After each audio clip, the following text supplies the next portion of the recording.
All right, Zach, I am super pumped to have you here, and I want to start this one a little bit differently than most because I think we would both agree that basketball is awesome, and I think we also agree that basketball is more than just putting a ball through a hoop, and we've learned a lot of things from it, and we hope to give back to people. So I want to start this one so everyone who watches this at least gets familiar with it. Can you tell us a little bit about Seljaas Hoops? What is it? What are you trying to accomplish? Yeah, I mean, Seljaas Hoops is kind of just a way to give back to high school basketball teams in the state of Utah. Just because of how much it's done for me in my life, how much it does for, my friends that have grown up, played high school basketball, gone on to do other things. The experience of high school basketball and what we did shaped kind of who we are. And what Seljaas Hoops is doing is just kind of something for me and my wife to just be able to build, be able to have something beyond basketball, something to help these youth buying uniforms, buying these things that are just so essential for a team to be able to compete and do these things. And so that's what we just try to help do, is just be able so that they can focus on basketball. They can focus on those events that they're doing and that kind of thing in their life that they can just focus on strictly that and not have to worry about, can I even play? Can I even have a basketball at practice? Can I, get a uniform and these types of things? So Seljaas Hoops is kind of just a way to give back and to be able to build that. And, we do that through golf, which makes it even more fun. So nice. It's just more than basketball. I think you just wrapped up a tournament recently, correct? Yeah, so we wrapped up year 3 of our tournament. Shout out Primo. Yeah, both wearing some Primo stuff. Yeah, that helped us do that. So, it's just, golf is fun, and so it's just a way that us basketball players that don't know how to play golf can actually do it for fun and feel like we're a little bit legit. Yeah, I love that. Is there other ways people can get involved that isn't through the golf tournament, like if they can't make it in that specific time of year? Yeah, I mean, we have donations. You can always donate to help build it. We have on our website on Seljaas Hoops, you can donate to the cause and do all those types of things. And so we'll just kind of see if we can keep building it to something bigger, but as of now, we know it's kind of the beginning of it all, so we're just seeing where it kind of takes us. Yeah, no, I love that. And again, this isn't how I usually start them, but if I don't want to bring this up 2 hours into this so that the people can actually get it at the beginning, because I agree with you. I mean, being on the coaching staff here, I was asking our head coach yesterday, what are the costs to even run the program? He's like, well, just to give you an idea, just to give the travel, so sweatpants, the jacket, for the team, and you have 50 people on a high school staff, at least we're 6A, he's like, that's $10,000. Just for 2 pieces of stuff. That's not even the basketballs. That's not even everything else that goes into it. So it is expensive, and so to have that is, I think, a good thing. Yeah. So hopefully it helps. Let's. I have a research department, which actually is my dad, and he likes going into all, learning all these things. But I wanted to talk. We'll start with your high school career because I think there's so many interesting things from your high school career, and then we'll get into kind of college, your professional career, and everything else. But your high school career at Bountiful, how much does the game your sophomore year of losing at a buzzer beater, at a half-court buzzer beater, still stick with you? Yeah. That hurts a lot. We're just coming in punching right to the gut. Yeah. That one hurt because we knew we could win. Yeah. We knew we had the players, we had the team, and we knew that, we just had to get past this game. And basically, I don't want to predict the future, but we were pretty confident that we could win the state championship right from there. And so losing on that shot, especially looking back now, I mean, for me, that could have been 3 state championships in a row. Could have been really special.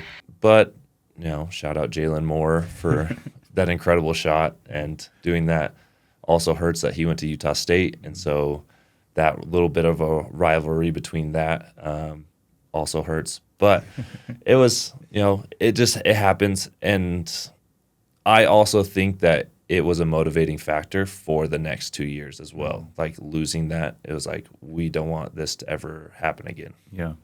And I wanted to kind of contrast that with your senior year where you hit a buzzer beater in a game where it kind of had almost gotten away from you guys and you came back. So the head coach of the high school where I'm at right now was on the staff of the Murray team. And so he wanted me to ask this, and several others brought it up. So I have this right here. Would you be able to draw up the play that got you that three? Do you remember the actual play at all? Kind of. Okay. Yes, I think I could. Let's do it. Yeah. Yeah, so we had to go full court. We had to go from baseline, but that changed the play because we threw it in. Yeah. Controversy of whatever may have happened, and the ball ended up going on the side. Okay. So we had the ball on the side in front of the Murray bench. We wanted to be able to have, somehow we're trying to get a catch here at the top. So we wanted to throw it in, catch top, and then we were actually looking for our big guy to seal down the middle. But I was running and coming up here, and he caught it in the air and hurried and passed it to me as quickly as possible with whatever 2-3 seconds that we had. And I knew as soon as I caught it that I'm shooting it and it's going in because, I mean, it just felt good. So anyway, I don't know what happened. I may have started on this side and ran. But the biggest thing I know is that we were trying to throw it into the middle and trying to get it to our big guy who probably could have scored really easily, but, it was a pass to me. Thank you for that assist. But, yeah.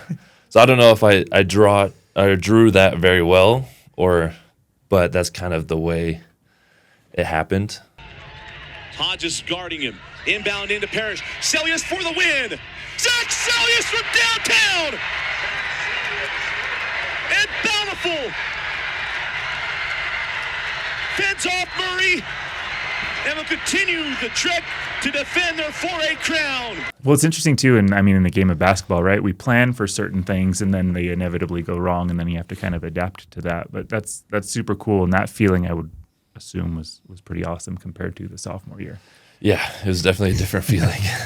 So you became kind of the all-time leading scorer at Bountiful. It's a historical program. You played with Sam Merrill. What from your high school experience really sticks out to you of kind of the lessons you learned and things that really enjoyed about the high school experience? I think a lot of people don't know is that me and Sam, we grew up near each other, so elementary school, junior high, high school all together. We were a part of the Bountiful program since we were, in third grade. My dad being on the coaching staff, helping out, we would go to practice to have extra bodies. And so as fifth graders and sixth graders and then going into junior high, we were always at Bountiful High practicing. We were always, with the sophomore team, or if they needed extra, we were even with the varsity team. During the summers when they would do high school camps, we were always on the roster. And so during that time, we basically grew up, Bountiful was our mecca of basketball. That's what we wanted to be, basketball players at Bountiful High School. And so growing up, that's kind of where we put all of our focus into was, preparing to go play there. And once we got to high school, it was state championship. We want to win state. We want to do this type of thing. And so it was high school was very once we're there, winning was a big motivating factor for us. I don't think college really was super big for us. At least for me, college was definitely the next step, but winning and being a part and giving back to Bountiful and what we grew up watching and being a part of, that was what we wanted to do. We wanted to be, we wanted to represent Bountiful. We wanted to, everything that I achieved at Bountiful High School was in honor of Bountiful and growing up there and doing that stuff. Everything after that was kind of just a blessing being able to do. But that time being at Bountiful was really that's what I grew up training for and doing, was to be the best I could possibly be at that time at Bountiful. It seems like living in that present moment is so important too. I think kids that are college is the go, I'm going to ignore this current experience, can kind of get you in a little bit of a different, a mindset and kind of what you're willing and able to do for the team. But take me through kind of the pros and cons of having your dad on the coaching staff. A lot of people it's really hard to have a parent on the coaching staff for a lot of people. For me, I had no cons because I think my dad is really good at separating the two. Because he's always been my coach, my trainer, my everything. And so having him as the coach, he knew it was coaching time. And then having him at home as dad, he knew it was dad time. Yeah. So he knew how to separate that, and we actually built a really big bond. And so even to this day, he's my coach, he's my trainer. During the summer, that's who I'm with, and so he knows me better than a lot of coaches will ever know me, just because of that relationship that we built. So for me, there wasn't cons for having him as a coach. It was actually probably more beneficial to my success was having him there. And, he was the assistant coach and he was the JV coach. So there was a little bit of separation in that. So in practice, we were competing against each other. He was, running double teams at me during practice and doing that kind of stuff to cause, maybe some mental pressure or something like that.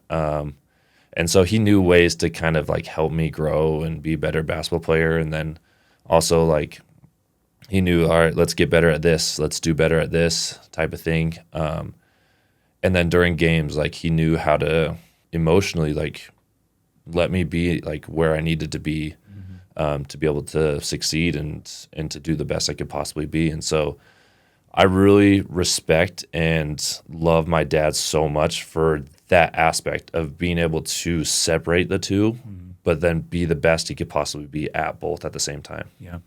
No, that's great. My dad was my coach up until high school. And so I don't know, there was just an added level of pressure, I thought, for me of one, I never wanted to be oh, you're only playing because your dad's the coach, right? And so I think there was this I have to be so much better just so there's no doubt left in anyone's mind, right? And he won a state championship at Bountiful. Mm-hmm. Do you rub in the fact that you have two and he only has one, or how does that work in the family? So at the time, he won one as a player. Mm-hmm. My sister won one as a player. He was coaching at that time, so then he had two of them. Okay.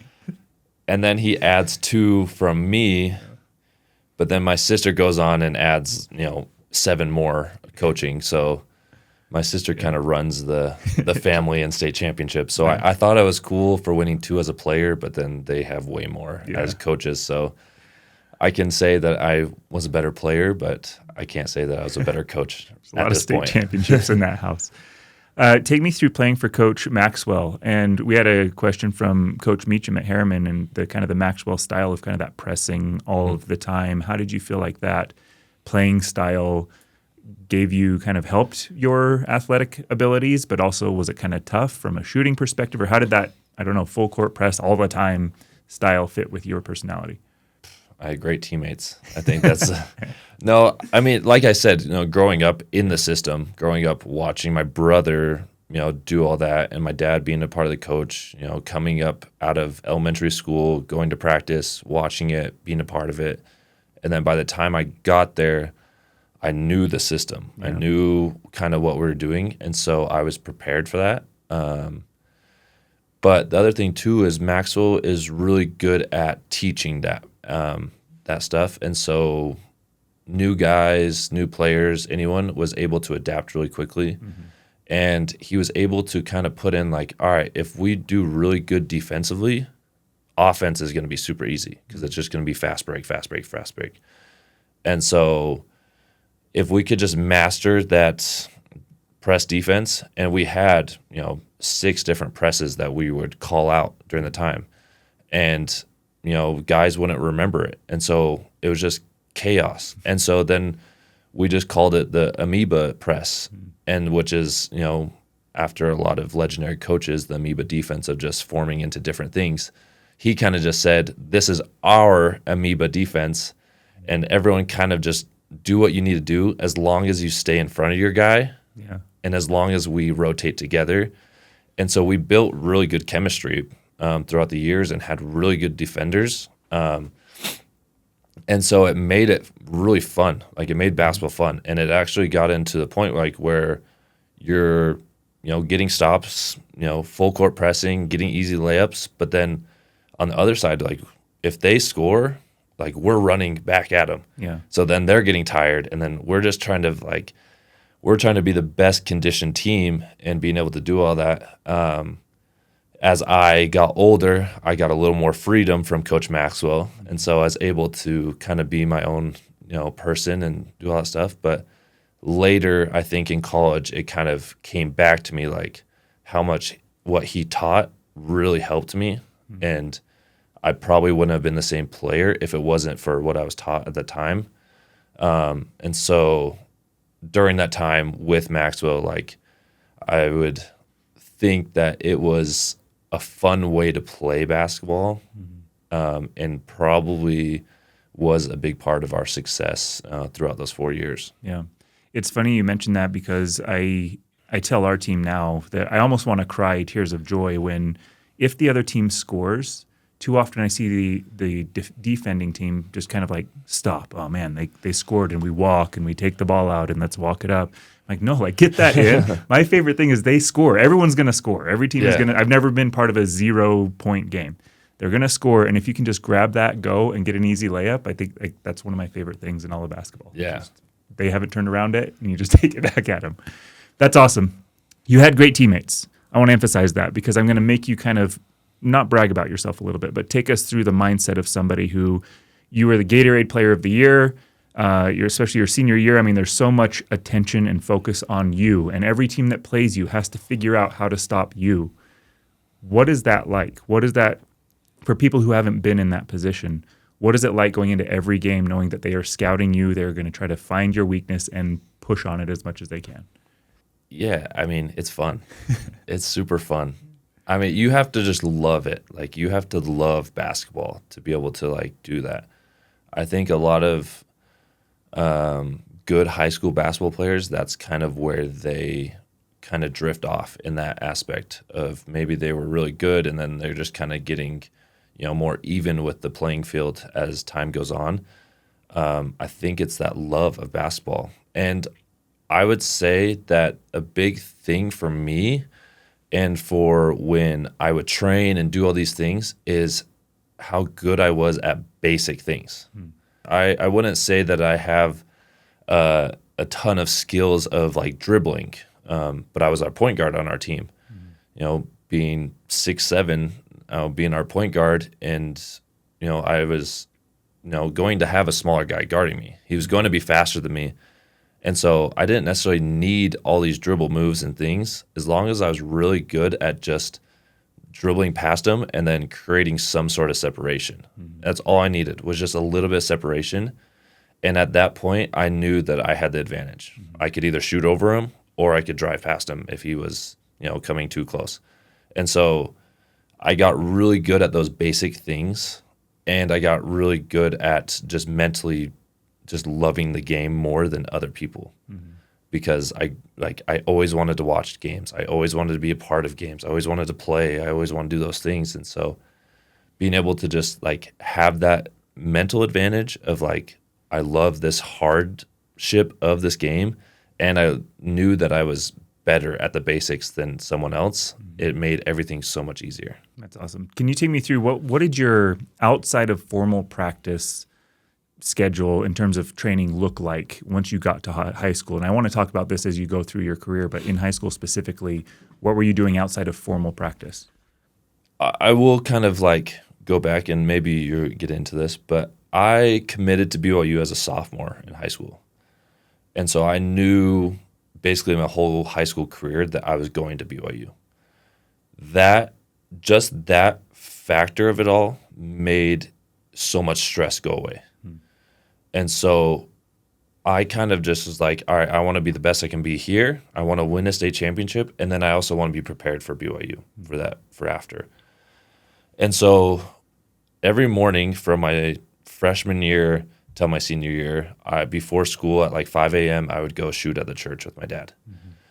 We'd go shoot, work on little skills, but it was basically just shooting.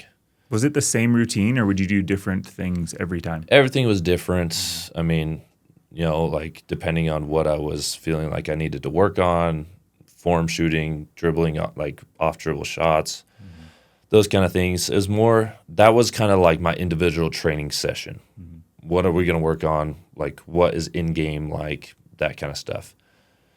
And then go to school, go to practice, and then after practice, I would get all my shots in.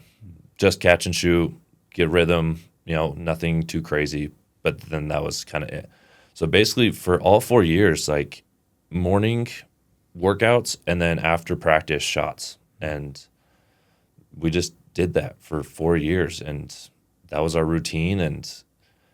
And people are like, how'd you do it? Or how do you have the motivation to do it? But that was the thing is like I said, I just loved it. I love getting better at something, and it's just so much fun because when you see it pay out, it makes it that much more like fun about it all. And then the best part about it was I got to do it with my dad every single day. Yeah. And so that was the coolest part of it all. So my dad and I did a very similar thing, right? And so I still I miss it, right? It was almost like therapy for me we didn't have to talk. Like a lot of it was just so much of the ball bouncing, going through the rim, pass, because we knew what we were going to do that day.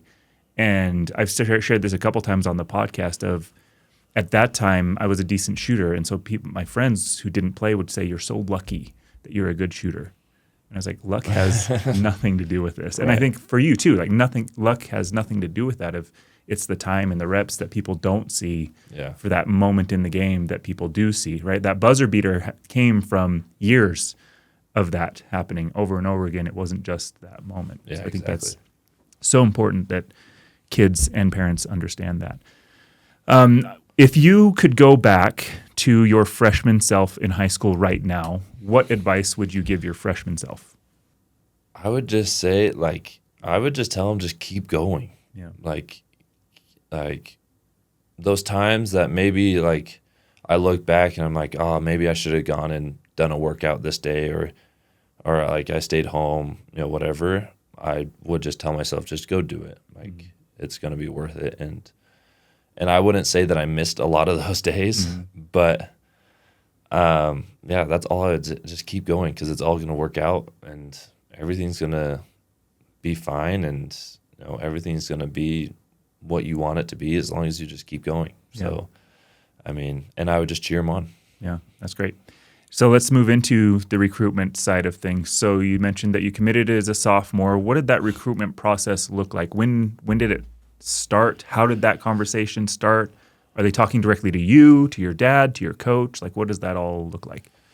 And that's the hard part, is so much of it has changed over the years. Even from when I got to college, the recruitment changed. Yeah. So at the time, coaches were given a period of time. I couldn't even tell you what the period was. I think it was July. It was the open period. They're allowed to contact your high school coach, your AU coach, your parents, and then maybe they're able to call you once or twice during that time. And so during AU, we were traveling, and it was that summer going into my sophomore year, I kind of started getting all my offers. And that's kind of the beginning of it all. Had offer from Utah State, BYU, all the Utah schools were really interested, some out of state. It was just the beginning, but having my sister who played at BYU, I knew it. I knew the school. My dad played at BYU Hawaii, and so BYU is kind of in the family.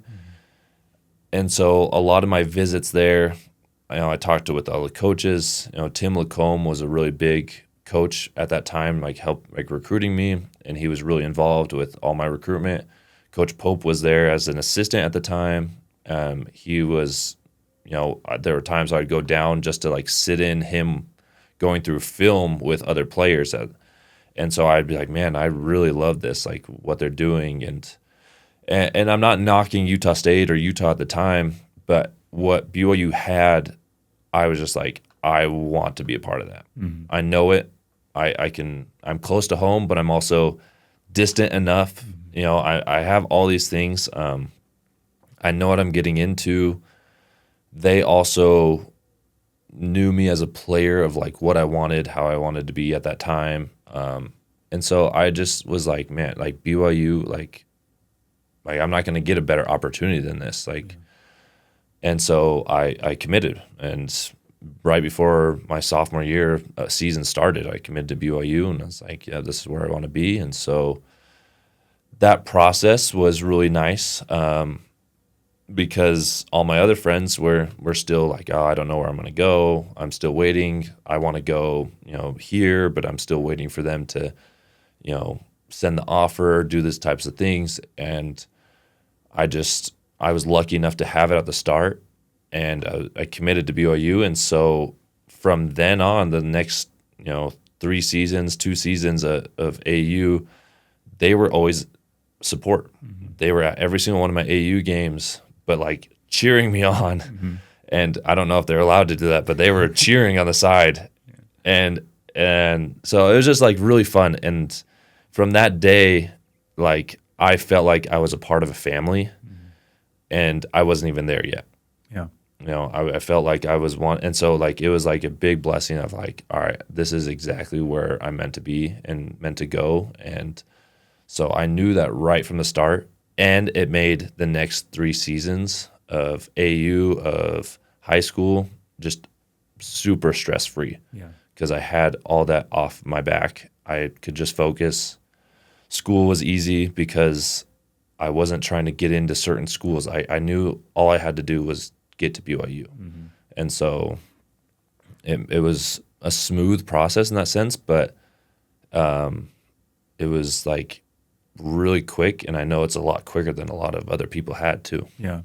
Well, and I mean, there's logistically here. So you commit your beginning of your sophomore year. So you've got your sophomore year, junior year, senior year, freshman year, mission.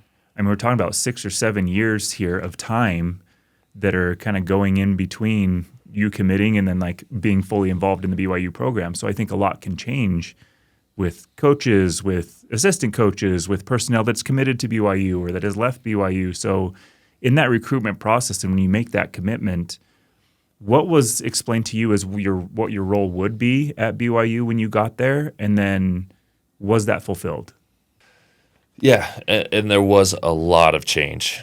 Every year there was change. Not only just when I got to BYU, but yeah, right before there was a lot of change in players, change in staff, change in everything.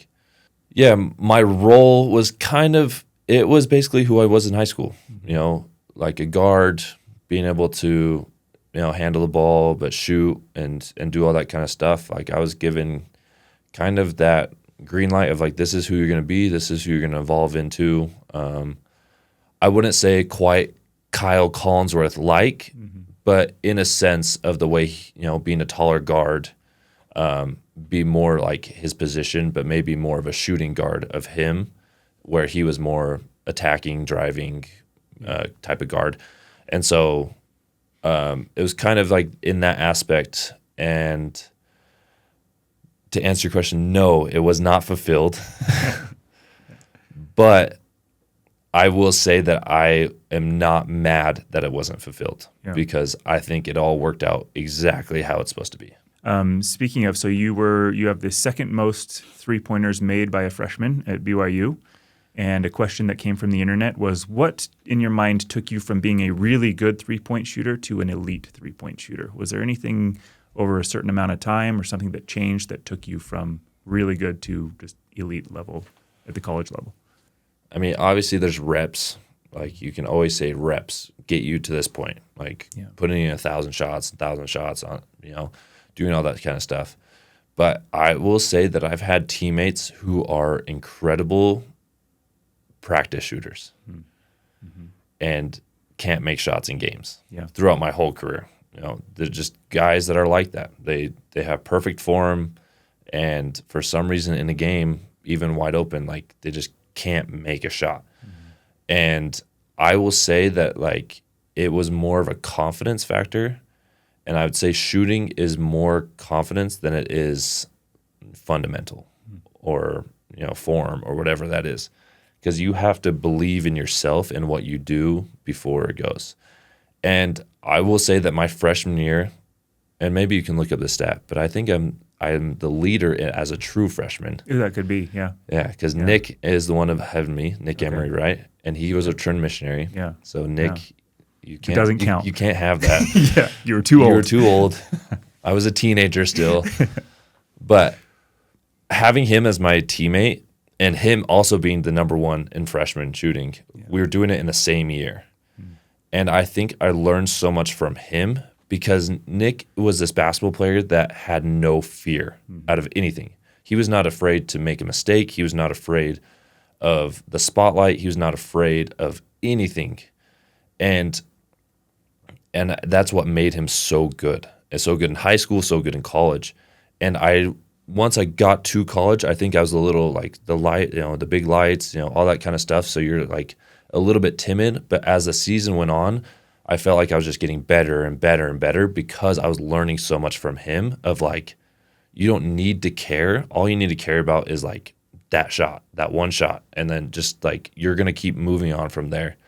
And so I think by the end of that season, I changed as a player so much. Like it was probably the biggest change I've ever had in 1 year as a player was just that freshman year of from start to finish of just becoming a shooter, like a better shooter, a good shooter, like doing all those types of things. I just became a totally different player than I was at the start. I love that. And it's something that I'm trying to help my son with, that idea of the perfectionist mindset and I think when you do put in all those reps, you know what your potential is. And so if you have a game or a moment where you're not meeting your potential, I think sometimes that can get into your head. And so the idea that, like that shot matters, I think is awesome with that. And so with you being this great shooter now at BYU, you leave on your mission. So how hard was it to get your legs back, to get everything back after spending some time away? It was tough. Because of injury and different things, I was on my mission for 10 months and was medically released to come home and everything. In those 10 months, I gained 60 pounds, 80 pounds of not muscle. And so coming back was like a real like, all right, like you got to get into shape and get into shape quick type of thing. So it was really tough and it was a grind of an off season. And so getting back into rhythm was hard. And also the system of BYU changed. Coaches leaving, new assistant coaches, new everything, new strength coach, our whole system changed. Yeah. And so coming back and having to not only get into shape, like pretty badly, Yes. and then also change a new system was like really tough. And then my role changed and everything changed. And so it was tough just being able to kind of physically get into that rhythm of what it is. And so coming back from a mission, that was really hard. It was just kind of like, how do I make this work? Like, how can this happen? And it was kind of, I would say that year coming back from a mission was probably the most depressing but like unfun season I think I've ever had, just because there was just so much going on, so much change, so much of that. And so it was really, really tough. Did it feel like it was harder to focus or know what you were supposed to do versus what you were as like a freshman, or what kind of contributed to it being less fun, I guess, outside of one losing that weight would be hard, period, and then the change stuff? It was just a basketball that I didn't know. And I was trying to learn it and learn it as I go, instead of like taking the time to like really like, dig deep into it. And like what I really need to do is kind of like figure it out as you go. So it made it really, really hard because I wasn't necessarily being taught what I was supposed to do. I was just kind of expected to like know what to do. And so when you don't have that, feedback of like, hey, you're doing this wrong, you're doing this right, you're just kind of like, I don't know like what's going on. Yeah. And so like you don't know. And then when you lose a game, you're like, all right, this is all on me, even though it may not have been. And if you win a game, you're like, did I even contribute to winning this game? Mm-hmm. And so you're just trying to figure it out as you go. And it's really, really tough when you don't have that feedback of you're doing this what we're doing, what we want you to do. And so that was the really hard part of it all. I feel like as a player, there's that split second of uncertainty, we'll call it that, right? Of like, am I doing the right thing or not? And I think when you're playing in a system where like there is no hesitation, and it is this, it's this, and that, you play so much differently than in a setting where it's not, right? And I've tried to explain this. There are some really, really good players that are really good friends of mine where I tell them, like, I would rather play against you than with you, because when I play with you, I'm second guessing, like, should I be shooting this or should I be throwing it to that person? And so it's like, you're great players, but there's also that level of that. Take me through your, again, outside of formal practice routine now as you get into college. Does it look the same, or has it changed a little bit since your high school years? It changed a lot. So I would even say that it changed a lot, like drastically, through my college career. Like your freshman year compared to your senior year? Exactly. I would even say from my sophomore year to my senior year, from after the mission. I would say getting back from my mission was all about, losing the weight, getting back to, whatever it was. And I will say that at that time, I was probably, maybe 200 pounds, and I was just skinny fat. Like I wasn't strong. I was just kind of like the skinny fat, basketball player. Yeah. And aesthetically, I didn't look good, and I didn't look normal in that kind of sense. And I think that part of me was also like trying to figure out, like, all right, I'm maturing. I'm getting into my older body. Like, I need to figure out kind of the player I want to be, And so a lot of, what I was doing my sophomore year changed a ton, because I was just kind of normal, like team lifts, team shooting, optional shooting, doing all those kind of stuff, trying to do my extra shots after practice like I did in high school. I would say very mediocre. Once we had a coaching change of Coach Rose retiring my junior year and having Coach Pope come back and be a coach, I kind of was given a restart button. And I felt like, okay, I want to change, kind of what I did these last couple of years. And like, I want to be back to like who I am, or like to at least a version of myself that I feel like I can contribute a lot to this team. And so I got with my strength coach at the time. It was Coach Eric Schork, who's now at Utah. Me and him sat down and were like, hey, this is our summer plan. I was like, this is what I want to, like, I want to gain weight. I want to gain muscle. I want to lose my weight, all this kind of stuff. Like, I want to be a different person. And that summer was probably the hardest summer I think I've ever had in my life. I probably barely saw my wife in the summertime, and she like wasn't very happy about that. But but we basically, 3 times a week we would at 5 a.m. go meet at the swimming pool. We would do conditioning and swimming for an hour, and then we'd go straight from there up to the weight room.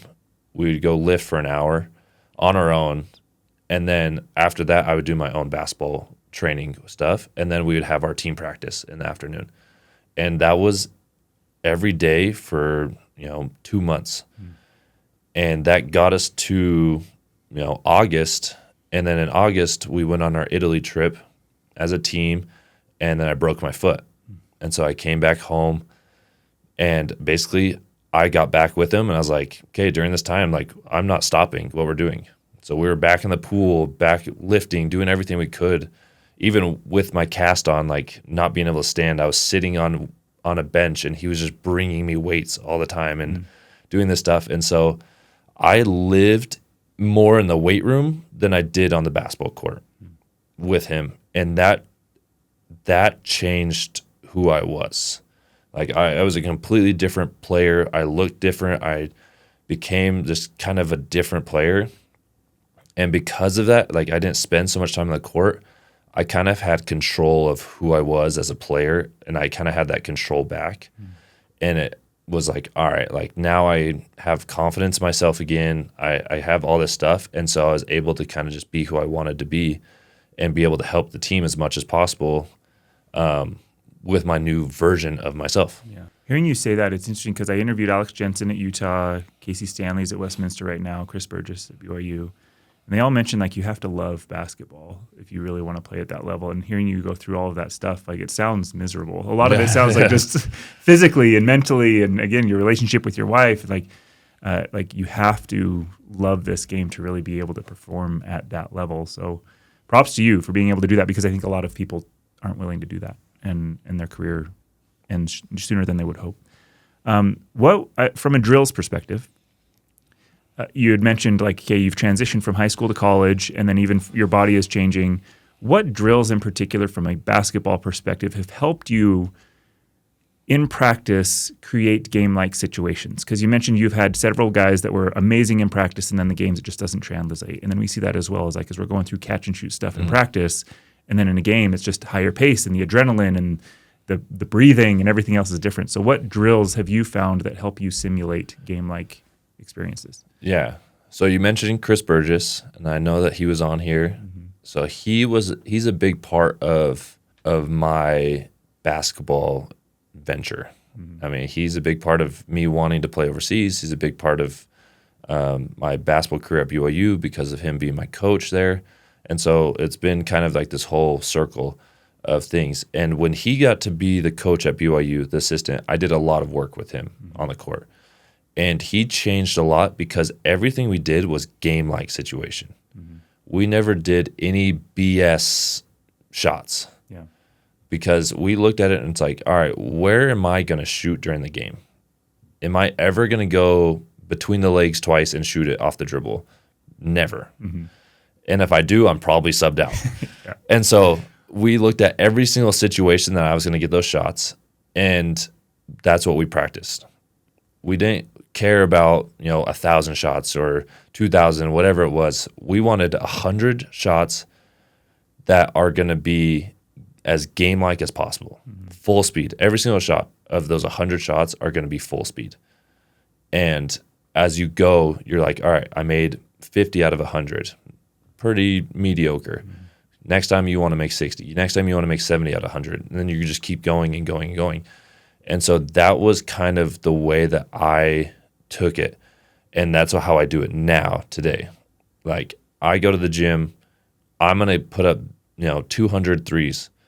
But every single one of those threes is going to be game-like situation. It's going to be full speed. It's going to be different footwork. Everything is going to be at a game speed, game, kind of analysis way of shooting. Yeah. And so then there's no, it's like when you get in the game, it's second nature. Obviously, when you get into certain situations, they read this, and you don't know how to shoot a floater, and you are trying to shoot a floater in a game, you're probably going to miss. And so then you have to add those shots. And every shot that you think that you're going to take, you have to do a game speed. Yeah. Put it in a game action, put it in those types of live action. And it makes training harder, but also in a way easier because you're not just doing wasted shots. You're going in there for a purpose. And the thing is you may only be in there for 30 minutes, but my 30 minutes is going to be better than someone's 2 hours in the gym. Yeah. And so those different things are going to be really beneficial for someone who is a good shooter, but they can't make it in the game. Do game shots. Yeah. That's going to be the biggest change. I love that so much. A couple things I want to say on that because again, I was raised. My dad was always saying if you're taking a shot in a game that we haven't practiced, you're taking a bad shot. If we haven't practiced this up, under, reverse, behind you, don't do that in games. And the other part related to that is, I don't know. I kind of have what I feel maybe be a controversial take on bag work, right? Kids want to add to their bag, and to your point of when am I going to go between the legs, behind the back shot? Never. And so I love that there are skills trainers, but also from your high school, your college, and now your pro experience, how much of your time is spent working on your bag versus one dribble pull up, catch and shoot, two dribble drive type of an idea? I agree. Bag work is a made up word. Is a made up thing. I think there are players that definitely have that in their game, but I think it's for different purposes. biggest thing, so when I went overseas, I had a coach who I was a really great coach. But he never called positions what they, it was never a point guard, a shooting guard, or a 1, 2, 3. Like, that was never it. It was basically like, all right, you're a rim runner. You're like the big guy.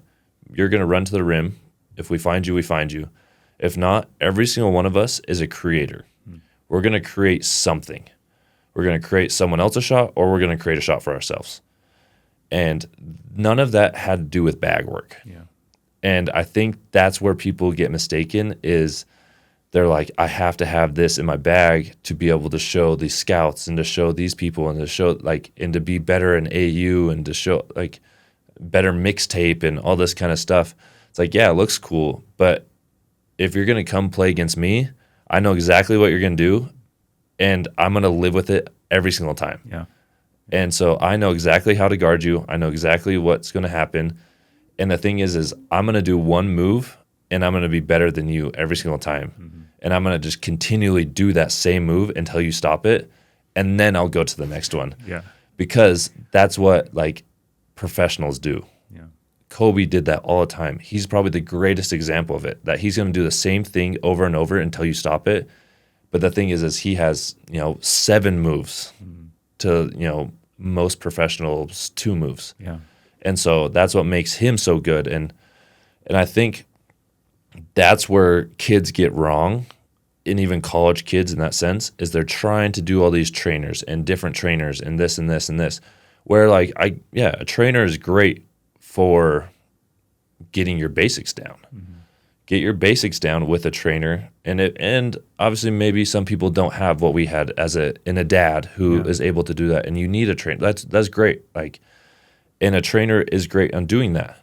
But building a bag is different than building in-game situation things. And if you can do that, if you can build an in-game basics and all those stuff, and learning how to play with only 1 to 2 dribbles, you're going to be incredible, because you're going to be even harder to stop, because all you need, you're never going to get tired. You're going to be able to make shots. You're going to be able to play off of 2 feet. You're going to be able to play with 1, 2 dribbles for an easy shot or for someone else's easy shot. It makes the game even easier for yourself, and you're going to contribute way more by that. And so it's just a different aspect of basketball, and that's why I love Europe. I love the European basketball style, and that's why I feel like I thrive in it, is because that's what we focus on. And I don't think they even have a word that translates to bag work in any language. Yeah. I love that. I appreciate that too, because I think that as a teammate of somebody who is getting into their bag during a game, it shuts everything down. If they're just dribble, if I cut, they aren't looking. If somebody else is open, they aren't looking. And I don't know, I just feel like, and you maybe tell me, how often in college specifically, and now where you're playing now, in a possession, how often are you taking more than 3 dribbles at once? To get up the court.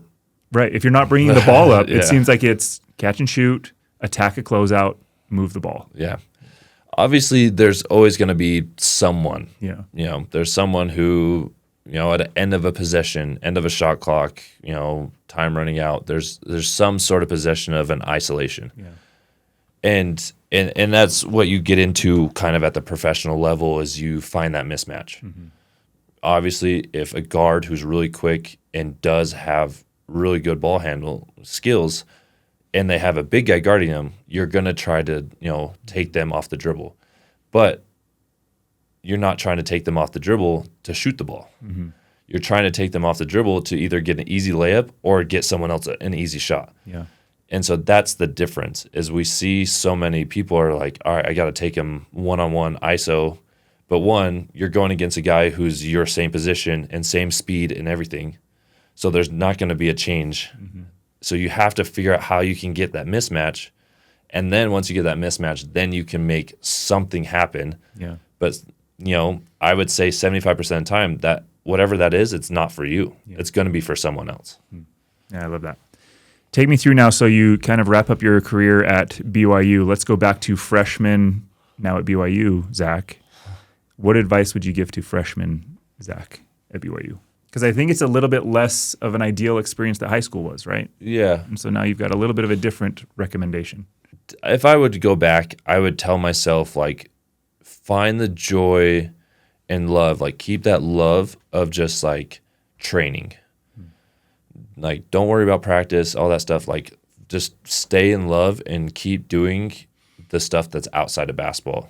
You know, the lifting, the individual shots, doing all that stuff. Like, really just, like, embrace all that and have control in that, because, you know, there's always going to be, everyone's going to be the same. Mm-hmm. There's a reason you're at BYU. There's a reason you're a college basketball player, because everyone else is really good.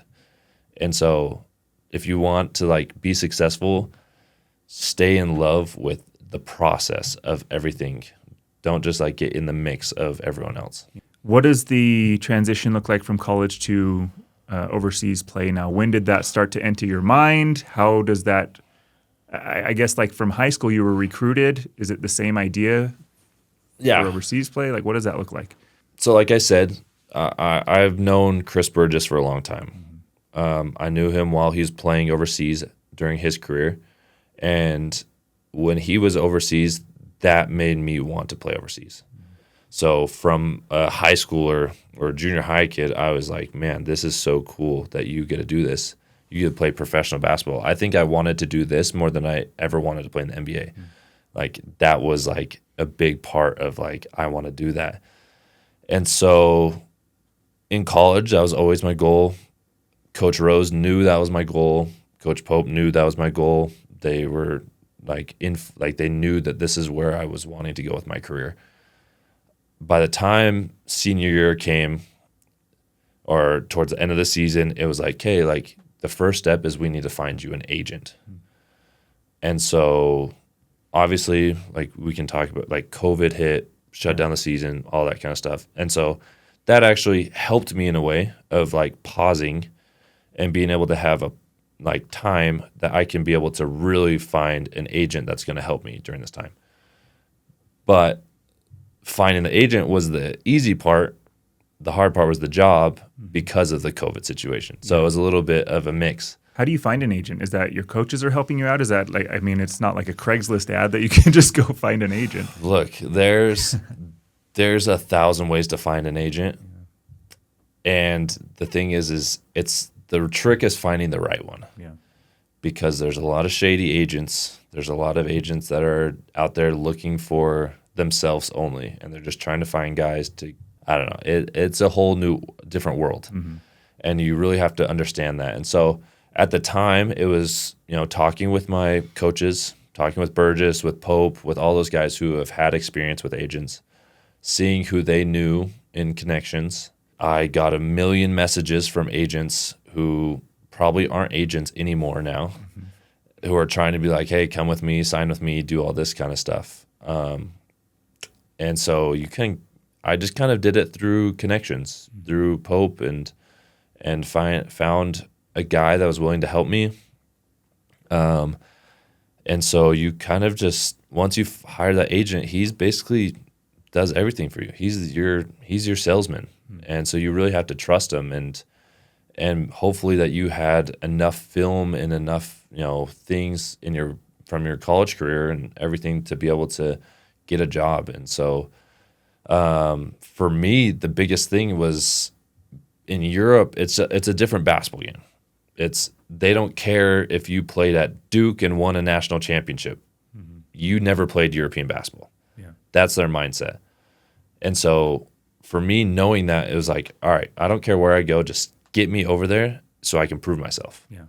And so that was kind of like my first year was, all right, get the agent, was able to find him. And then I was just like, hey, like, send me any kind of offers you find, like whatever sells, like you do, like just let me know what it is. And then you just kind of go from there. Is your agent in Europe, or is it an American person living in America making phone calls? What does that look like? Yeah, so my agent experiences has been good and bad.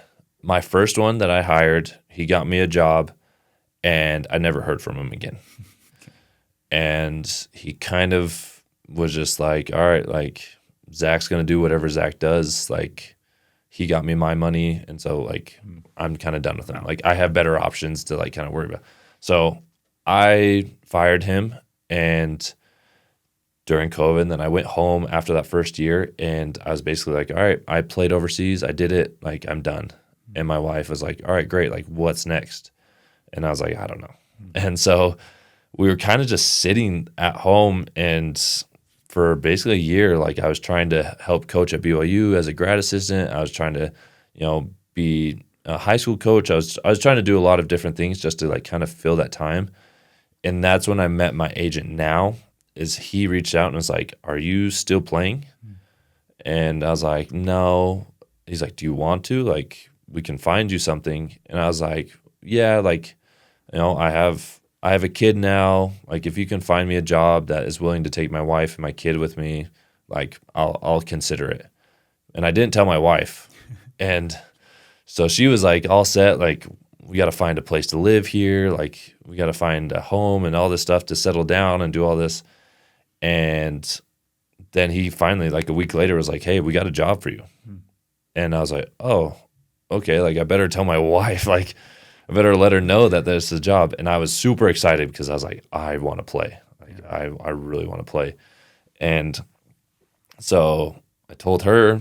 She luckily was like, "All right, if you feel like this is what you want to do." And so I was like, "Yeah, like I really do." And so we took this job, and then from there, it just like kept building and building. And my agent has stuck with me and has been, honestly, my like best friend overseas. And he's, like you said, he's from Europe, so he's in contact with everyone in Europe.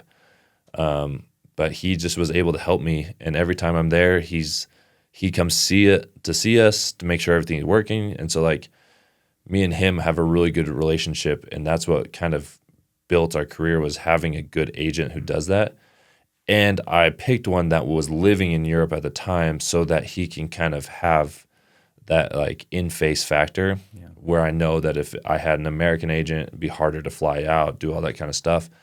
And I would say more American agents are looking for NBA guys, NBA, G League, those type of guys. And so I wanted someone who was, specific for Europe, specific for what we want and what we do. And so, it's you kind of have a whole realm of different types of agents, but I was so lucky to be able to find this one. And he found me, and that was the thing. And so I'm just very grateful for that, because that helped my career a lot. That's awesome. And I have some questions about like the logistics of overseas basketball. Yeah.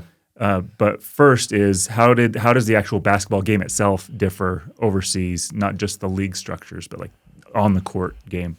Yeah. Well, I mean, like we don't have the same rules. There's a little bit of rules that are different. Just like little random rules, like you can't call a timeout. Like it has to be a dead ball, and the coach has to call a timeout. A player can't call a timeout. Is it still like in the cylinder? You can knock the ball off. Yeah, you can knock the ball off the cylinder. As long travel calls are a little bit different. You have the 0 step. You have that no open step. And so if my pivot is my left foot, I can't go to my right. I have to dribble first and then go. It's just things like that, which should be a travel in the NBA too. But there's different rules. The game itself, it all depends on what country you're in, because everyone is so different the way they play. But as a whole of Europe, like I would say that it's a little more strategic. It's a little more like kind of find a mismatch, find your weak link and attack it, and whatever that is. And so does that kind of lend itself to, you might have a game with 40, and then the next game you have a game with 4? Like if you're the mismatch, they're going to give it to you, and if you're not, then you kind of definitely feed the mismatch. Exactly. And that's the other thing too, is like the NBA, the NBA has the offensive and defensive 3 seconds. Like we don't have, like Europe doesn't have that defensive 3 seconds. So the paint is packed. And so scoring and driving and doing all these things is a lot harder. I will say European basketball is a lot more physical. And so certain fouls aren't going to be called. And So that is a big difference as well. And so you're shooting less free throws. You're driving less to the lane unless it's an easy basket. So you really have to play with those 1 to 2 dribbles like we talked about. Like you have to move and like have back cuts and moving and doing these things because you're going to have to get an easy basket somehow. And it's just figuring out how that's going to be. And so there's a lot of more strategic to it. I mean, whereas here, NBA, college, it's a lot more fast. It's a lot more athletic. You're playing above the rim a little bit more. Where you get that sometimes in Europe, but it's still like those aren't going to be your best players. Sometimes your best players are the ones that don't even know how to dribble the ball, and they're the ones scoring 30, 40 a game. And so it's a whole different game, and it's really hard to explain if you don't just watch it. Yeah. Because watching it, like you'll see, and you may even fall in love with it more than you would think. But yeah, it's definitely a different game. Is there as much flopping in Europe basketball as there is in the NBA? There can be. Okay. There definitely can be. There's more rules to it. Okay. You get a technical for flopping if the ref thinks you're flopping. But there is, if you like the NBA, if you kick on trying to draw a foul, it's an offensive foul. Those types of rules are same. I will say that they do call more. They are leaning more towards if you do flop, it's a technical. So they're trying to get rid of it as much as possible. But there is a lot of flopping. Parker had mentioned too that it's, at least in his Europe experience, the referees themselves, you almost have to like earn their respect to get calls. And once you've earned their respect, then they'll give you some calls. But if you haven't yet, they're just not giving you anything. Yeah. So that goes back to kind of like what I was saying with my agent is like they want you to play European basketball. And so once you kind of like work your way up and you're like, hey, I've played 1-2 years here, they're like, all right, you understand the game. Like now we'll take you onto our team. Or now you can, like, you've played in Europe now you can come to Spain and play. Now, there's those types of like clubs that you have to like earn respect to get into. And that I would say that's the same with referees is they know, like they'll know you more as a player if they're like, hey, like this guy's been around a long time. Like he knows what he's doing. He's a smart player. Like he's been here before. And so, yeah, there is a little more like favorite to those guys, but then there's also respect back where those players know those refs too. Like they've seen them so many times that they're like, hey, like we're friends here. And so there's kind of that mutual respect that you have to earn from the ref, but they also give it back, like if you're able to give it to them. Yeah. Do you think that your personal style has helped you with that? I mean, with the mullet and with like the look and like the personality, do you think that's helped you kind of get more ingrained in the European system for, not that you did it for that reason, but like, are there some ancillary benefits to it? Yeah, it definitely makes me stand out. Everyone kind of knows who I am. They know that I'm the weird American guy that has a mullet and I'm coming to the stadium to play. And so everyone they kind of understand who I am, and the refs, it's easier to be recognized by the refs of like, oh yeah, that's Zac because of his crazy hair or whatever. I've definitely have had refs come up to me and they're like, hey, like your hair is ugly, you need to cut it. and it's been straight to my face, like, and I know that they don't like me from that point just because of it. But I mean, there are some other where it creates a fun conversation with some people, and it makes it more fun. That's awesome. I lived in Eastern Europe for a while, and it's a thing that I grew to appreciate is they are so direct. Of like, if you don't speak the language well, they would say, I don't understand you. Do you speak better? And they just turn to the guy next to you, right? And so there's a level of directness that I think in America it's perceived as rude, but when you're used to it, it's just very direct and, hey, I don't like your hair or I do like your hair, and you know that they mean it. Yeah, and it makes it a lot easier too if you're just, you know exactly how they feel. Yeah. Take me through now the kind of the structure of European basketball. How is that set up? I know there's kind of promotions and relegations and all kinds of stuff like that, but like as best as you can, what does that look like? Let me best describe it, and hopefully everyone kind of understands. So there's different competitions in every country. Every country has different levels of their leagues. Most of them have at least 3 leagues. The first league, second league, third league, usually. So Germany will have a first league, second league, third league. Italy will have a first. Exactly. Okay. Exactly. And so every country kind of has that format. And each country has a rule on how many people born from there, any domestic players from that country, are allowed on the team. You have to have a certain number, and each country is different in the way that the rules happen, but every country, there is a rule on how many domestic players have to be on your team. Is that a minimum? Like they need at least this many? Yeah. Okay. And so Germany, you have to have at least 6, like dressed for the game. Maybe they don't have to play, but at least dressed. And in the first league, second league, and third league are all different in those aspects. So you have to understand that as well. And then once they have those players, then you can hire any import you want outside of that. As long as you have that minimum requirement of country-born players on your team. Then on top of that, you play in your designated country. If I'm playing in Germany, we play in the first league Germany, like you're playing all the teams that are in the first league. If you are one of the last 2, you get relegated down to the second league. If you win or make the championship in the second league, you can be promoted up. That works in every single category. Every country is different in that. Like I know Spain, second league, if you take first place in the regular season, you don't have to play the playoffs. That is your reward, is you get promoted and you don't have to stay extra couple months to play playoffs. Nice.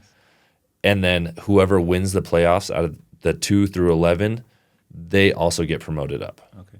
So every country kind of has a different way that they format that aspect. Yeah. So then, on top of that, if you are one of the top teams that season, or I will say if you have the money and finance to do it, you can play international cups. Okay. And so you're not only are you going to be playing in your country that you're playing, whether Germany, France, whatever, that first league, and you have to be in the first league. Okay. You can't be in the second league or third league. You have to be the first league of your country. You have to be one of the top teams in that first league. You are qualified to play in International Cup. So those International Cups are the number one. They're the Euro League, which is where a lot of the most famous people go. Okay. You know, you have your NBA players that kind of go and sign there. That's usually like the big soccer teams have a team: Barcelona, Madrid, Milano, Fenerbahce, all those big teams, big clubs. They would play in the Euro League. Then there's the Euro Cup, which is Euro League right below Euro League. Okay. So if you win Euro Cup, you are allowed to be promoted to Euro League. And that's just international. So to get to Euro Cup let's say I'm in Germany, so I have to be one of the top teams in Germany to play in Euro Cup. And also have the money. Okay. And then if I have money and I do well in Euro Cup, then I can go to Euro League. Yeah. Okay. Then there's also... But wait, there's more. Then there's more. So those are those 2. And then there's Champions League, okay, FIBA Europe Cup, and there's maybe 3 other ones that are a little bit smaller. Okay. But those are the main 4: Champions League, FIBA Europe Cup, Euro Cup, and Euro League. Those main 4 are the top international cups. So those formats each one is formatted differently. But you play any of those top teams throughout all of Europe. And so those are a big priority for a lot of players, because if you're not playing in those, you're playing once a week. You're playing every weekend, like a football schedule. You're playing once a week. You're practicing all week long for that one game that's on Saturday or on Sunday So a lot of people don't want to be practicing that much. And so you want to be a part of a team that's in one of these things so that during the week you have an extra game. Gotcha. And so, but if you're in EuroLeague, there's 2 extra games because there's double weeks. So then you're playing 3 games a week. Like it's really crazy. So you're playing in your country league potentially at the same time that you're playing in one of these other or multiple of these leagues. Exactly. Can you play? So the Big Four, can I be playing in multiple of the Big Four at once? No. You're just in one. You're just in one of them. Okay. Yeah. And each one is kind of categorized and ranked on like what's better than the other one and all that kind of stuff. So basically your schedule would look like on the weekend you're in your country. If you're playing in Germany, you're playing a German team that weekend. You know, if you're in France, if you're in Spain, you're playing in your country that weekend. During the week, you'll be playing someone outside of Europe, whether you'll be traveling there or they're coming to you. And so it gives you more games, but it's 2 separate leagues. So you could take last place in your country league and take first place in the EuroLeague, or vice versa. Will that hurt your relegation? Like, does you doing well in EuroLeague trump the idea that you didn't do great in your country league? It can. I'm so confused. Yeah, exactly. And that's why it's really confusing. Yeah. This will be my 7th year. I think year 5, I fully understood what was going on, and I'm still learning more and more about it all. You just like show up. You're just tell me where to be, and I'll show up. Yeah, that's how a lot of it is going. Yeah.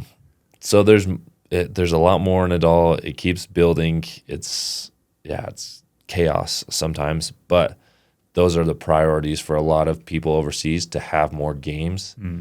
And so it's really confusing. Do the crowds get bigger the higher up you go, I would assume? Like, does Europe love basketball enough to fill stadiums around lower leagues, or is it like you have to get up to the higher ones to? No. So I've played it in a couple places. A lot of the times it depends on what other sports teams are in your city. Okay. Like I'll say in France, I was in Lyon, which is a big city. They have Olympique Lyonnais, the soccer team, really big club. Like everyone loves them, so all the fans go there. So when we have games, it's not as much of a priority. You're competing against a big soccer team. Yeah, basically. Yeah. And so the fans are a little bit more towards the soccer, so they're like, oh, I want to wait until tomorrow to go to the soccer game instead of going, on Friday night to the basketball game. And so it kind of divides that.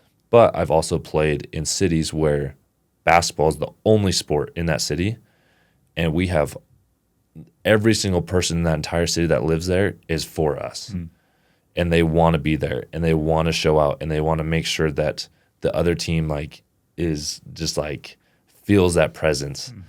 And so that is really crazy. Yeah. You could be in a gym that holds 2,000 people and somehow there's 4,000 people in there. And so there's things like that. And so I would say because soccer is so big in Europe, it depends on who you're competing with, what soccer team you're competing with in Europe at that time. Yeah. Are there rivalries like we would think of traditionally, like high school or college rivalries, the same thing over there? Or the fans is kind of crazy and throwing stuff at you? Or what is that? Yeah, 100%. Yeah, so they don't really call it rivalries. It's a derby game. That's what they call it. So anyone who's basically within the closest distance is usually a derby. And derby games can be really crazy. It can be an event. It can be a week-long event to prepare for that game. And so it's really crazy. And I think it's also hard too because it's bigger for the domestic players on the team because they know the history and they know everything. And for the imports, we don't know that. Yeah. And so we're just just another game. But for the fans and for those players that are there, have been a part of that, it's a really big game. like for us, BYU Utah, like that's a big rivalry here. But like if a guy's coming in from Europe to play for Utah, he doesn't understand this rivalry. Right. And so he's just kind of like, this is just another game.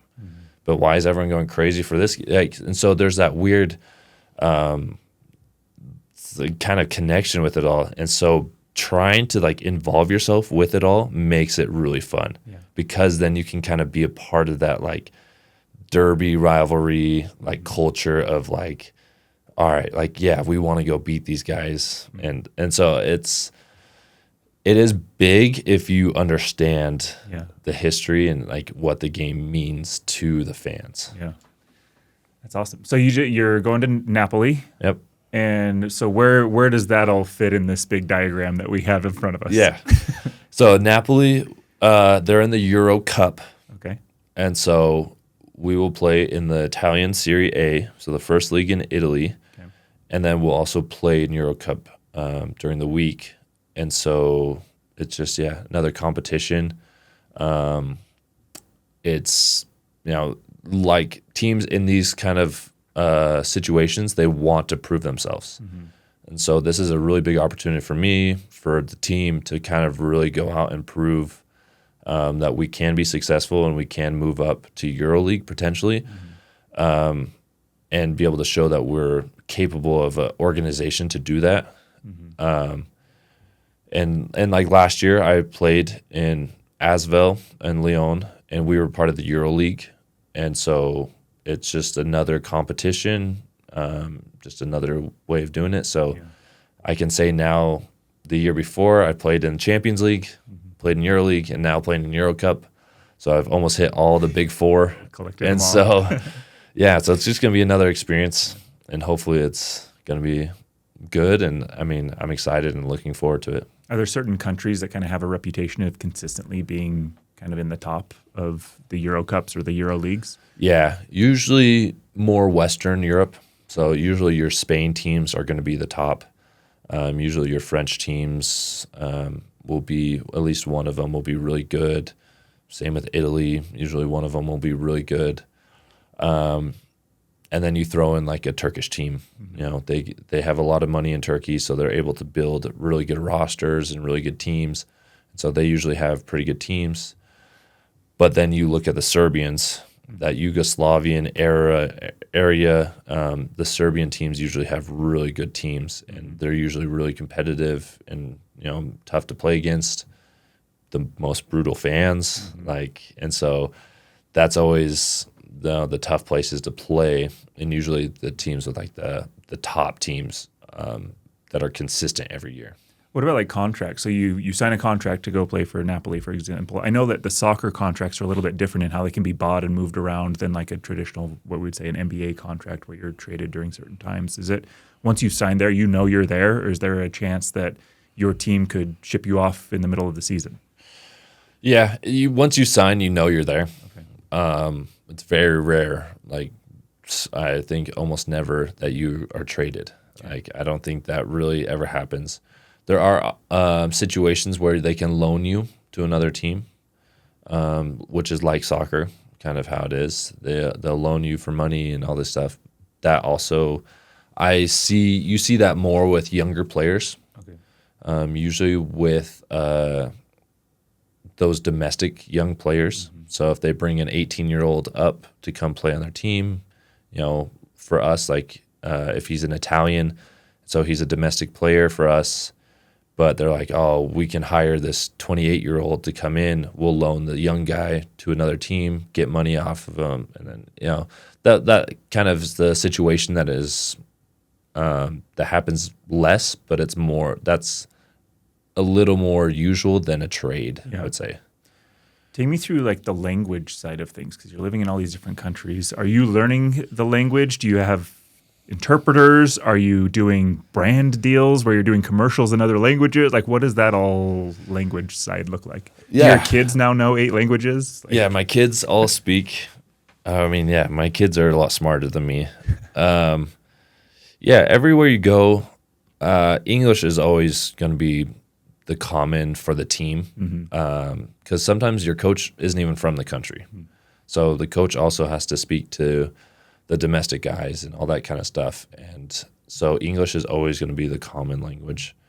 But you just kind of like, if you want to be friends with your teammates, learn their language, or at least like try to communicate, like have them help teach you the language. Like that makes you interact with your teammates more. Like I think when I was in Germany, that was a big thing. Is I learned German really quick, and I don't think I can really say much in German, but I understand it enough because I always am listening to my teammates, always like hanging out with them, doing that kind of stuff. And also my kids learned it, so like I didn't want them talking behind my back and doing that. And so it's things like that. So whenever you are, you kind of learn that language pretty quickly. Are all the basketball terminology English, or will you kind of drop into some German stuff if you need to make a quick command to a German player, or is it all English for basketball terms? It's funny because no matter what country you go to, no matter what language it is, the basketball terminology will always be English. Okay. And one will always be and one. Yelling it. Like all those different things, like step back will always be step back. There's not a translation to it. Like pick and roll will always be pick and roll. So you'll be hearing a crazy language, and then all of a sudden they'll throw in like box out, and you're like, oh yeah, they're talking about boxing out. Like, and so it's just really funny that basketball terminology will always be English, no matter what language they're speaking, because there's not really translation for a lot of that, and there's definitely not translation for bag work. Yeah, That's not. Yeah. It's not there yet. Yeah. This is so fascinating. I think this is so cool. I sent this over to you before because you have a quote that I wanted to kind of dive into, if you're willing. Uh-oh. Here's the quote. I had kind of an up and down career at BYU during college. It was more of a learning experience and a grind for me. Once I was able to go overseas, it felt like a new start, a chance to reinvent myself and become the player I really wanted to be. So again, this isn't in any way, shape, or form like a bash BYU thing. It's just I have noticed just in my career is nowhere near yours, right? But it just coming up in high school and different things of certain coaches, teammates, whatever. We talked about it a little bit. I felt more comfortable, and then I've also felt less comfortable. Yep. And so going over to Europe and reinventing yourself, what does that mean to you? Like what made you feel more, I guess, at home playing overseas than at BYU? Like I'll admit it, I'm not the fastest person on the court. I'm not the most athletic person on the court. And so my game is strictly on IQ. And a lot of it is also in, taking good shots, taking, good mismatches, finding good mismatches, doing all this, the dirty work of things. And it's all the logical side of the game. Mm-hmm. And I think I'm really, really good at that. And I think that's what makes me a really good player is that part of it. And I think that's why I feel like I fit perfect with Europe in the sense of their basketball, because of that's the way they play. That's the way you're successful. That's the way you do things. I feel like I can outsmart someone who is way faster than me and way more athletic than me, and I can exploit every single one of their weaknesses because I am a smarter player than them. Mm-hmm. And we're going to go look at the box sheet after the game, and I'm going to have way more points, rebounds, assists, all of that, better plus minus, better efficiency than any player that may have been better than me in a sense of they score more, they're better ball handler, they're all this kind of stuff. I know that I'm going to be better on the stat sheet than they are. And I'm going to win the game because that's the most important thing at the end of the day is winning the game. Yeah. And I feel like I fit that role, and that is Europe. That is European basketball. That's like what makes me successful. That's why I think teams want me in Europe and want me to be a part of their team. And also I feel like in the States, it's just a lot more just go, like kind of attack and think later type of like mindset. And like that to me is just kind of like wasted possessions and like wasted basketball. Like there's so much that you can be doing. Like there's a point of, you need to go fast, but it's finding the point where you need to go fast. Yeah. It's a stop and go game. You need to be able to change pace and change speed and do all these kind of things. And if you're better at that, you're going to be more successful. And so I feel like I've taken that and, learned so much of that from BYU. And I kind of meshed it all together and was like, okay, I learned every single one of these aspects. I'm going to put it all together. And that's what created who I am today. Yeah. And so it's just kind of like all the 4 years added together and then just equaling kind of who I am as a player in Europe. And I'm just kind of meshing to where like I'm meant to be type of place. I love that. I selfishly, I feel like I think the same way as you, again, at a completely different level of, if I'm playing against something, okay, you may be bigger, you may be more athletic, you can dunk it and I can't at this point because I'm old, but at the end of the game, we'll see where we're at, right? And yours might look flashier because you get a dunk, but we won. And I kind of take pride in winning a game where people don't realize how effective everything worked out, right? And the other team leaves thinking how did I lose? How did I lose to that? Yeah. Yeah. Okay. What about shoes? What do you look for in a basketball shoe? Assuming you've been through a lot of basketball shoes. See, for me, what I do is every year, and I've done this since college, is I find a shoe that I love that year. Because every year there's always something different, and I find one shoe and I just get as many colorways of that shoe as possible. Mm-hmm. And I just stick to that one so that nothing changes. I always know what I'm going to wear that whole season. I just change whatever the colorway is. Yeah. And so every year changes. Some years was Nike, some were Adidas, some were I had a couple Skechers one year. Are you contractually bound by anything when you go there, or is it you can wear whatever you want? You wear whatever I want. I have no contract yet. Mm-hmm. That would be nice, but I mean, some teams, they have contracts, and so they can get you, discounted shoes, or they can give you a couple pairs of shoes from what it is. We had a team that had Puma, you could get Puma shoes, and so I was able to get a lot of pair of Pumas and all that kind of stuff. So you just kind of find what fits. At BYU, it was a Nike school, yeah. So you're just wearing Nikes. I wore Nikes. I just found whatever Nike I wanted at that time. I think, if I remember correctly, my senior year, it was the first Giannis shoe, and I had every single pair possible, and I would just cycle through whatever those were. Yeah. So, yeah. You don't have a favorite? You just kind of... I don't have a favorite. I mean, Kobe's are always great. Mm-hmm. I like the KDs. There's always hit and miss of his, but altogether, I kind of like how his are. The Anthony Edwards are actually really good. Yeah. I really like those. So I'm not a big shoe guy. Mm-hmm. I just like to find a couple that I really like, and then I just get a ton of them. Yeah, I wasn't until recently, and now I have on the outside there. You can see a bunch of shoes lined up, but yeah, I like them now. Take me through now. We've touched a little bit on your family, and so what has that family dynamic been from college, marriage, kids, living in Europe, living in different countries of Europe? That seems like a lot for a family to go through. So how do you all keep it together? How do you deal with that? Find an amazing wife. Step one. And make wherever you go home. That's the biggest thing for us. I mean, my wife has given birth in 2 different countries.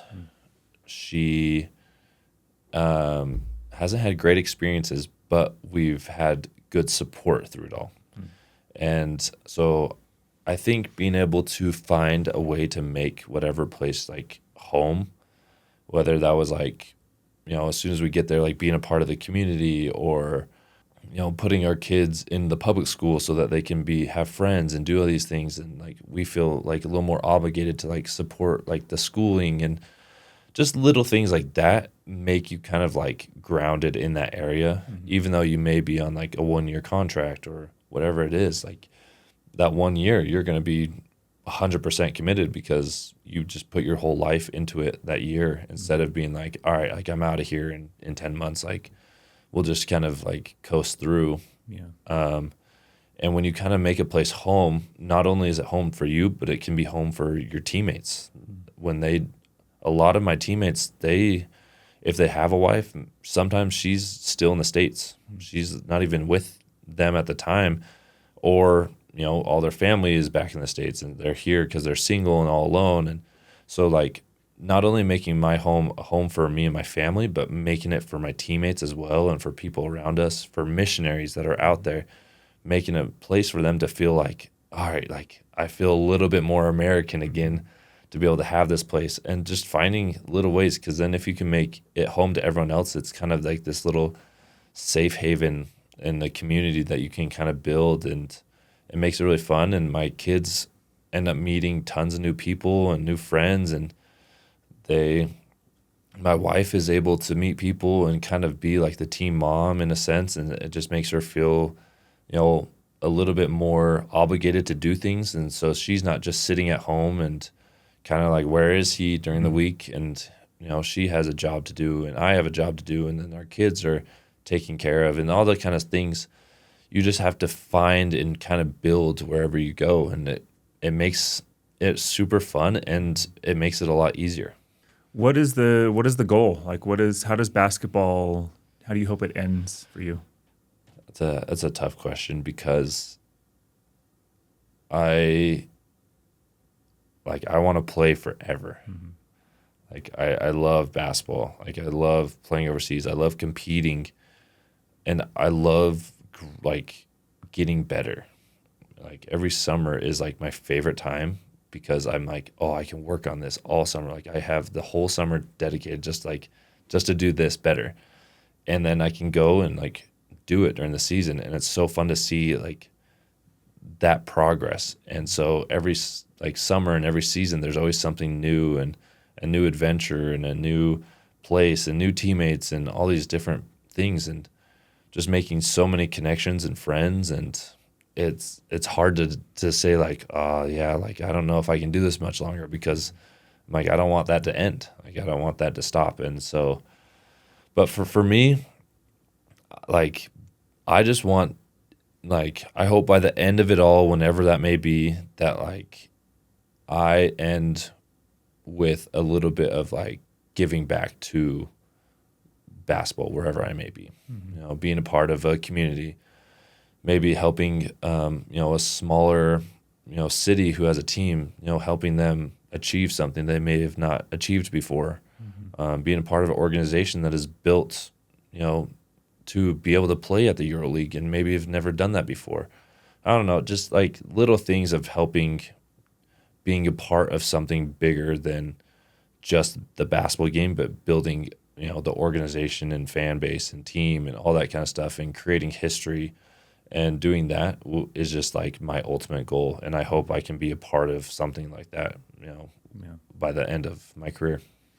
Okay, go back to first year in Europe, Zach. What would you tell that version of yourself if you could go back in time? That money doesn't matter. It's not about the money of basketball, but it's about, your situation and being in the right place at the right time, and learning and growing every year. I think I learned so much by that first year of basically not making any money as a professional athlete, and learning that it's all going to come together. Like you don't need to worry that the money doesn't need to be there, doesn't need to be right there and right now, because it's all about basketball and about your family. What's going to be the right situation for your family? What's going to be the right situation for basketball? And then it'll come all the rest of it. Mm-hmm. And so finding that first is the most important thing. That's interesting. How do you, in this offseason, you talked about growing in the summers, so you're away from your teammates, you're away from your team. How do you stay in shape, and how do you find runs that are good enough to kind of challenge you in a way, right? Because I think like the world is huge. Utah, I'm sure we have good stuff, but are you going back to BYU to stay in shape for runs? Or like how are you getting a group of guys together that are at the right level? Because if they're not the right level, people can get hurt. It doesn't really help. Yeah. So like how do you find that community? It's a balance of a lot of things. It's also really hard because the European season is super long. And so, we go out in August, you're done in June. So, you have such little time of a summer to do things. And so it's a balance of resting, getting in the things that you want to be better at, and also, staying in shape of that. So for me, the best way to stay in shape for basketball is playing basketball, staying in basketball shape. And it goes back to doing everything game speed. And I don't necessarily believe in always playing pickup and always doing this. I think that's really good for youth players.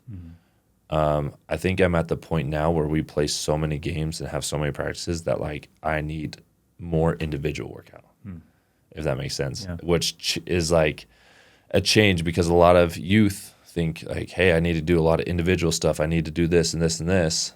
But it's really, you need to play. As a youth, you need to get in the gym, play 3-on-3 and 1-on-1 and 5-on-5 and doing these things, because you need to learn how to score and how to get open and how to cut and how to move. And you can't do that by yourself. Yeah. And once you can kind of figure out how to do that, then your individual stuff is all right, okay, I'm really bad at, getting open. How am I going to do that in a game speed situation, get open and get a shot off? Then you can get into your individual stuff. And I feel at this point in my career, it's not about the playing as much as it is all right, I just need to get in the game speed reps that I need so that when I get to practice and get to games, I'm ready for it. Yeah, that makes sense. Last question. You've been super generous with your time. So with everything you've been through in your career, right? The successes, the failures, the injuries, the workouts, the gaining weight, the losing weight, the mental aspect of it, all of the good and bad that comes together and culminates in what you are today, has it all been worth it? 100%. I wouldn't change anything in my past or anything in my career, at all. Everything has not been what I wanted, but has shaped me exactly how I wanted to be shaped. This is the type of player that I kind of envisioned myself to be at this point in my life, to be a little more mature, a little more confident in everything I do. I knew that I would get to this point, and at this point, I know I can be even better. And so it's just a path that I just want to continue on, and I just continue to focus on, the progress, because the progress and the process of it all is going to be way better, and it's way more fun to be a part of than just, playing games and doing all that stuff. And so I wouldn't change a single thing. And, I'm so grateful for my time at Bountiful and for Coach Maxwell and all you did and all those times the workouts I had with my dad in the morning. I'm super grateful for BYU for, taking a chance with me and letting me, be a part of their team every single year with different coaches and different, things. I'm grateful for bad agents and, I'm grateful for the good agents and being able to get me jobs. And I'm so grateful for my wife for allowing me to do this crazy job and to do it as work and to say that I am a professional basketball player and to do something that I love every single day. And for her to, take a chance with me and to travel everywhere, to give birth in different countries and to raise kids all over the world. I mean, I'm so grateful for her, and it's, I wouldn't change any of it. And I'm just super blessed. That's awesome. And I think that, I hope people realize you are living a dream, right? As little kids, as my 11-year-old that you met, his goal is he wants to play in the NBA, but it's look, dude, the number of people that make it just to a high school team is so low, and then the number who make it to a college team is so low, and then it just keeps getting lower and lower to be a professional basketball player is such an amazing accomplishment. So props to you, props to your whole family and everybody that's been involved with that. So it's awesome, and I'm excited to keep following you, and hopefully it all goes well there in Europe. Oh, thank you. I appreciate it.